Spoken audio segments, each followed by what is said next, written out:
19조 그리스도의 인격 안에 있는 두 본성의 연합과 구별.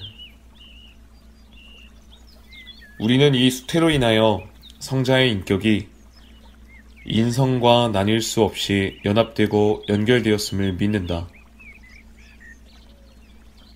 이로써 하나님의 아들이 둘이 되거나 두 인격이 되지 않으면서 두 본성이 한 인격 안에서 연합을 이루되 각 본성이 고유의 특성을 유지할 수 있게 되었다.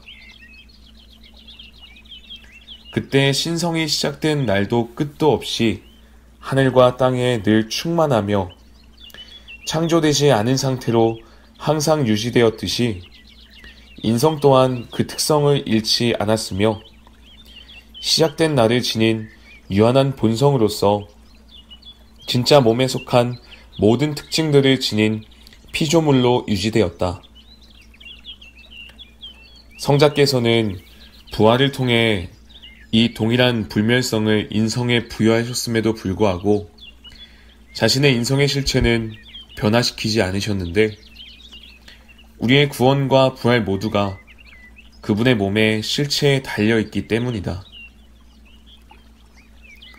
이 두 본성들은 한 인격으로 아주 단단히 연합되어 있어서 그분의 죽음으로도 그 둘은 갈라지지 않았다.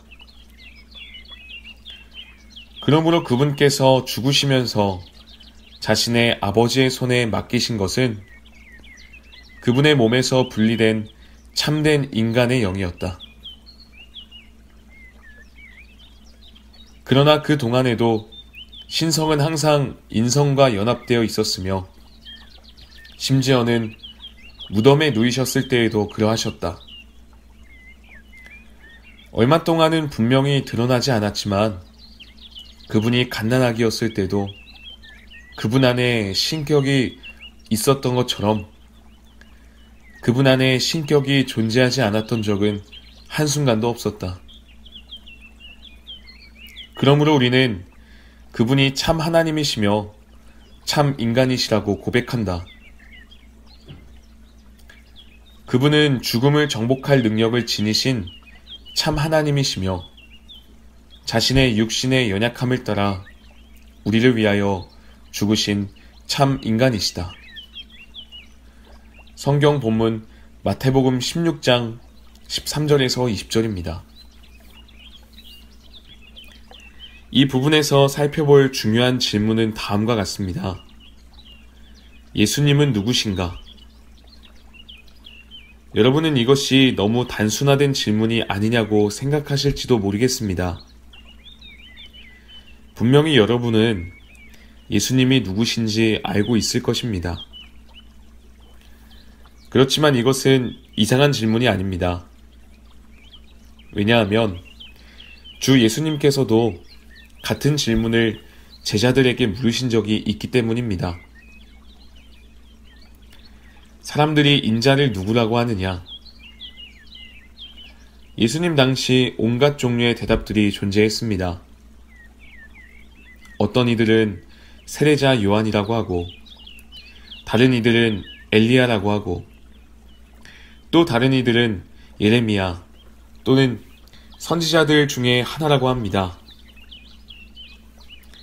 예수님 당시 사람들은 예수님이 무언가 다른 분이라는 것은 알았지만 그분의 참된 정체성은 놓치고 있었습니다. 그렇기 때문에 예수님께서는 자신의 제자들에게 질문을 던지셨습니다. 그러면 너희는 나를 누구라고 하느냐? 시몬 베드로는 제자들을 대표하여 대답했습니다. 주님은 그리스도이시며 살아계신 하나님의 아들이십니다. 예수님의 질문과 베드로의 대답의 차이점을 눈여겨보십시오. 예수님은 사람들이 사람의 아들인 나를 누구라고 하느냐? 라고 물으셨고 베드로는 예수님의 신성을 확증하며 주님은 그리스도이시며 살아계신 하나님의 아들이십니다. 라고 대답했습니다. 베드로는 올바른 대답을 했습니다. 그가 어떻게 이 답을 알았을까요? 그는 스스로 이것을 알지 못했습니다.